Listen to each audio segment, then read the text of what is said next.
Hey drummers, it's Rob Litton here from drumsaword.com and welcome to this full video song lesson. This song was suggested over on my Facebook page, and so if you want to make your own song suggestions then please go over there to do so. You'll find the link to my Facebook page beneath this video. The song is Knockin On Heavens Door by Guns N' Roses, drummed by Matt Sorum.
It's a nice slow song this, but there are some lovely flashy little bits of fill and groove going on. Matt's famous, I think, for coming up with simple parts but able to throw in some really nice little touches. He comes up with a classic sort of drum fill at the beginning of the song that he likes to repeat. Matt likes to do this a lot where he comes up with a drum motif, a drum fill or a drum beat, and he repeats it through the song. So the listener can be looking forward to hearing that signature part coming up.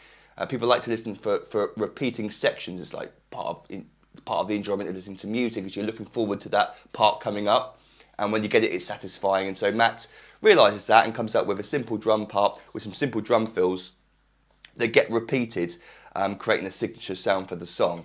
So Matt comes in after the guitar bits at the beginning, and I've written here at the top, note, Matt improvises between 16th and 8th notes on the hi-hat and ride throughout the song, so feel free to do so also. So feel free to do so also, I should write. I'll correct that before you get to read it. And what I mean by that is that when we've got 8th note sections on the ride cymbal, for example, you might occasionally hear some extra little 16th notes going on.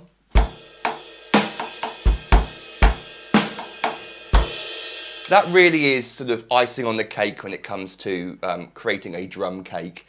That's optional stuff there. That's improvisational. It's not critical for the song. You don't have to concentrate on reading where those notes are falling.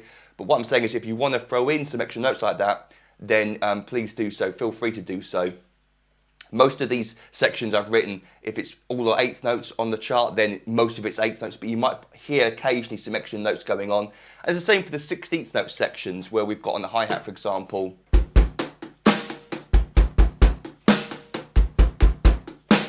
Matt might do something like,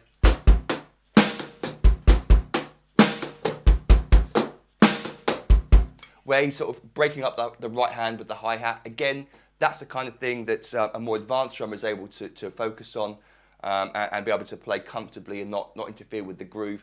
So that's optional again. If you want to break up the right hand between 16th and 8th notes and vice versa, then feel free to do so. But that's purely improvisational. Don't worry too much about it. Okay, so let's go into our first drum fill. Like I said, the guitar part at the beginning, and then Matt comes in with a signature drum fill starting on beat 3 of the bar. We get 3 E and a, and then 4 E and a